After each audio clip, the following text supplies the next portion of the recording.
Hi friends, good evening. तो आज हम क्वेश्चन नंबर थर्ड का सिक्स्थ पार्ट पे है और एक्सरसाइज 3.3 से है। ये लास्ट क्वेश्चन है, इसका कंसंट्रेट कीजिए। क्वेश्चन है 5 years हैंस।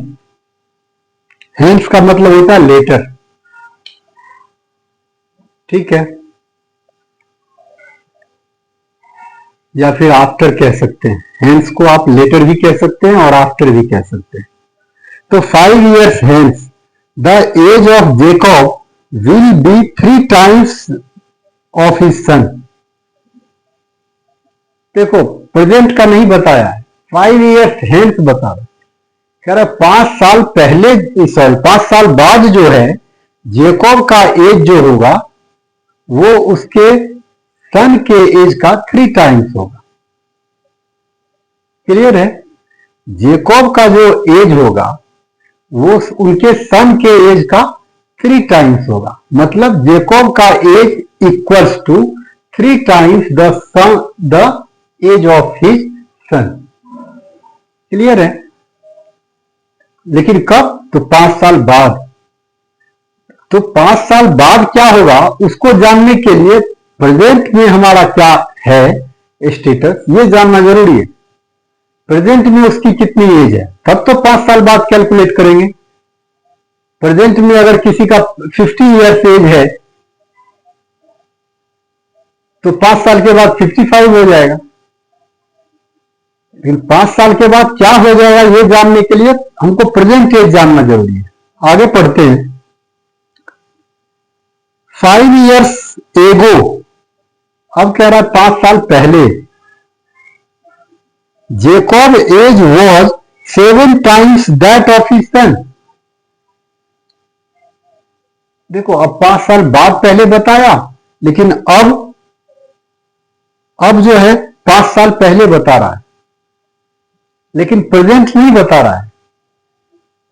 और प्रेजेंट हमको जानना जरूरी है। फाइनली आपका क्वेश्चन क्या है ये कि what are their present ages. आपको यही पता करना है प्रेजेंट एजेस क्या है।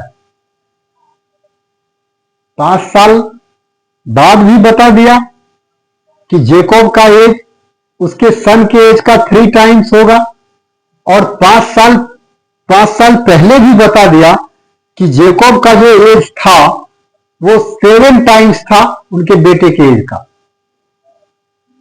तो हमको दोनों स्थिति में क्या मानना पड़ेगा?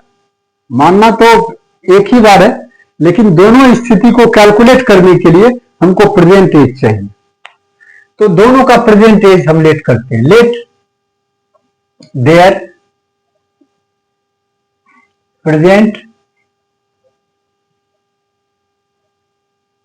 Present ages be x year and y year respectively.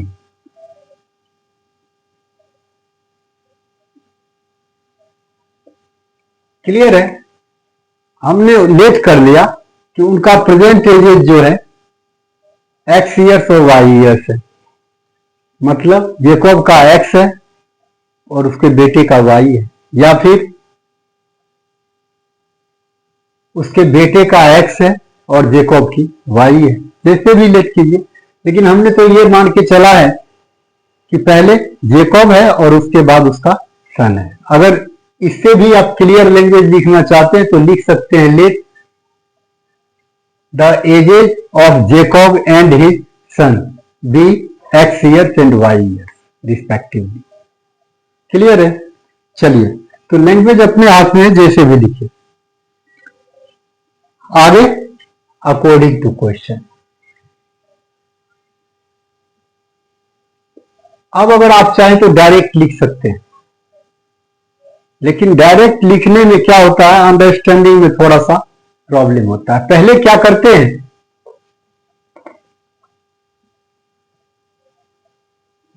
करते हैं, हमको हेंस बताया है। 5 years hence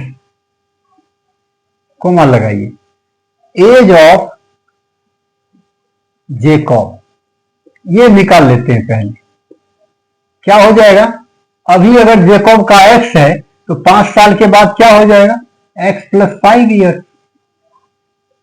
इसी तरीके से एज ऑफ हिज सन क्या हो जाएगा, अभी उसका क्या है प्रेजेंट में, y है, तो इसका क्या हो जाएगा, y प्लस 5। ऐसे आप बना सकते हैं। अब अकॉर्डिंग टू क्वेश्चन लिखिए। अब क्या कहा कि जेकॉब का जो एज है, सॉरी एज होगी 5 साल के बाद, मीन्स ये x प्लस 5, 5 साल के बाद जो जेकॉब की एज होगी वो बराबर होगी 3 times of his sun, 3 times of his sun.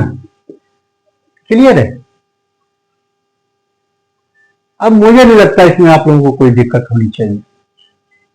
x plus 5 equal to हो गया आपका 3y प्लस 3 5 जा 15। बच्चे कई बार क्या करते हैं, 3 को y से तो कर दिया लेकिन 3 को 5 से करना भूल जाता है, यहां 5 लिख देता है। तो इस तरीके की गलती नहीं करनी है हमें। चलिए अब x और y दोनों को एक साइड ले आइए और नंबर को एक साइड भेजिए, कोई दिक्कत नहीं। x minus 3y equal to हो गया कितना, 10। ये समझ में आ गया होगा। ये प्लस 5 इधर आके माइनस 5 हो गया और प्लस 3y इधर आके माइनस 3y हो गया। क्लियर है। चलिए अगेन, अब 5 इयर्स हेंस था यहां, अब 5 इयर्स एगो, 5 इयर्स एगो, फिर निकाल लीजिए age of Jacob, age of Jacob क्या हो जाएगा, 5 साल पहले क्या एज होगी जेकब की, तो x माइनस 5। अभी अगर किसी का 50 है तो 5 साल पहले 50 माइनस 5, तो अभी x है तो x माइनस 5। कुछ बच्चे इसमें भी उल्टा कर देता है, 5 माइनस एक्स लिख देता है। तो इस तरीके की मिस्टेक हमें नहीं करनी है। इतने ईयर्स हो गया और फिर एज ऑफ हिज सन क्या हो जाएगा, इसी तरीके से y minus 5 y are. Similarly जैसा पहले किया, अब क्या कह रहा है कि 5 साल पहले जेकब का जो एज था x माइनस 5 जो था वो इक्वल था 7 times of his sun, 7 times of his son. Clear है। ये हो गया x माइनस 5, ये हो गया 7y माइनस 7 5 जा 35। अब क्या करना है, x और y को एक तरफ कर देना है और नंबर को एक तरफ करना है। यहां प्लस 5 हो जाएगा। फाइनली क्या हो गया, x minus 7y equal to minus 30, equation 2। Clear है। अब दोनों इक्वेशन फॉर्म हो गया। अब क्या करना है, बस वही तरीका हमको यूज करना है, सब्स्टिट्यूशन। इक्वेशन 1 से x की वैल्यू निकाल लीजिए। फ्रॉम इक्वेशन 1 वी हैव क्या है, x minus 3y equals to 10। Imply डालिए, x इक्वल्स टू क्या हो गया, 10 प्लस 3y। x की ये वैल्यू हमको किसमें रखना है, x की ये वैल्यू है, ये वैल्यू हमको रखना है इक्वेशन 2 में। देखो ये लेंदी जरूर है। आप लोगों ने रामायण सुना होगा, महाभारत सुना होगा, बहुत लंबा है, लेकिन अगर आपको उसके बीच से कोई क्वेश्चन पूछा जाए कि सीता को रावण ने कहां रखा था, तो आप लोग आसानी से बता दोगे। क्यों? इसीलिए कि आप लोगों की उसमें इंटरेस्ट थी। लंबी तो है लेकिन उसमें इंटरेस्ट, क्योंकि वो हिस्टोरिकल चीज है। तो जो चीज हिस्टोरिकल होता है उसे उस जानने की हमें हमारे अंदर जिज्ञासा होती है, और उसी जिज्ञासा का रिजल्ट जो होता है हमें पॉजिटिव मिलता है और हमें याद रहता है। लेकिन कुछ ऐसी चीजें होती है जो होती तो छोटी है लेकिन फिर भी वो ब्रेन में मुझे याद नहीं रहता। तो लंबा से मतलब नहीं है, मतलब है समझ में आने से। अगर लंबा भी है और आपको समझ में आ गया, दैट मीन्स आपके लिए वो छोटा है। और अगर छोटा भी है, वो समझ में अगर आपको नहीं आता है तो फिर वो मुश्किल आपको क्रिएट करेगा। इसीलिए ये लंबा तो है लेकिन एक वेल मैनेज्ड मैनर में करवाया हुआ है या करवा रहा हूं। इसमें आपको प्रॉपर मार्क्स भी मिलेंगे अगर इस तरीके से आप लोग करेंगे तो। चलिए इसको करते हैं। Putting x equal to 10 + 3y in equation 2 we get. अब 2 में इसको रखते हैं हम, x के जगह पे ये रखेंगे। 2 है क्या, कहां है, ये है x - 7y इक्वल्स टू -30। इसमें आपको x के जगह पे क्या रखना है, 10 + 3y। और ये ध्यान रखिएगा कि x जब स्टार्टिंग में हो और वो पॉजिटिव हो तो फिर ब्रैकेट लगाने की जरूरत नहीं। बट ये ध्यान रखना है कि ये या तो ये पॉजिटिव भी होना चाहिए और स्टार्टिंग में भी होना चाहिए, फिर दिक्कत नहीं। लेकिन यही अगर नेगेटिव हो जाएगा तो फिर आपको ब्रैकेट में रखना पड़ेगा। चलिए -7y इक्वल्स टू -30। अब इसको सॉल्व कर लेते हैं।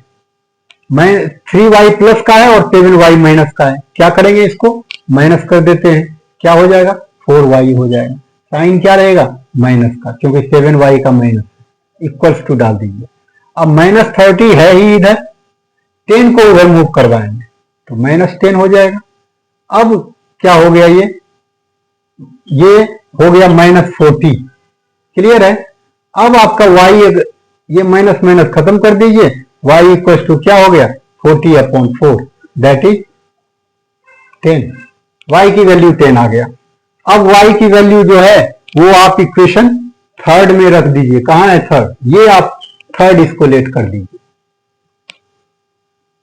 इस 3 में y के जगह 10 रख दीजिए, x आ जाएगा। Putting y equal to 10 in equation 3 we get क्या होगा, x इक्वल टू क्या है, 10 + 3y। सिंपल, 10 + 3 इंटू y की वैल्यू कितनी है, 10। y की वैल्यू 10 है तो y की जगह 10 रखना है, तो 3 इंटू 10 दैट इज 10 प्लस ये हो गया 30। x की वैल्यू कितना आ गया, 40। x की वैल्यू निकालनी थी और y की वैल्यू निकालनी थी।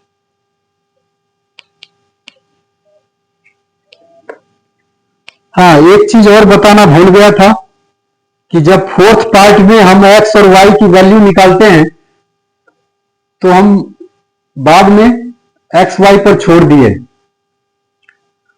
तो ऐसा नहीं करना है। लास्ट में लिख देना फ्रैक्शन इक्वल टू x/y और x की जितनी वैल्यू आया अपॉन y की जितनी वैल्यू आया।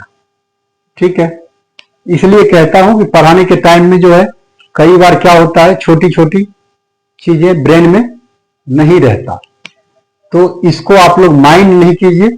फिर भी मैं कोशिश करता हूं कि इसको आप लोगों के सामने रख दूं